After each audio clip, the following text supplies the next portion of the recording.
how to sort videos on the timeline of DaVinci Resolve version 16. So I have MP4 files here. Let's sort them by name. 1, 2, 3, 4, 5. So they are increasing. Okay, select all of them with Ctrl A, drag and drop onto the timeline of DaVinci Resolve. Okay, and let's take a look. It says 63, 61, 67, 66. So the order here on the timeline is different.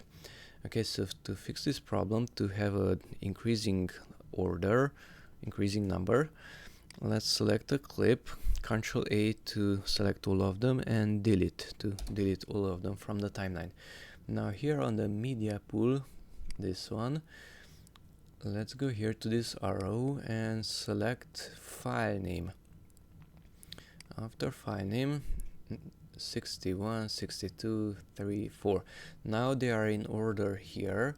Now select all of them, Ctrl A, and right click on one of those and create new timeline using selected clips.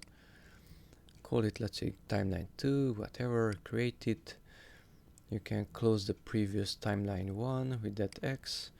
Okay, now it's 61, 62, 3, and 4, and 5.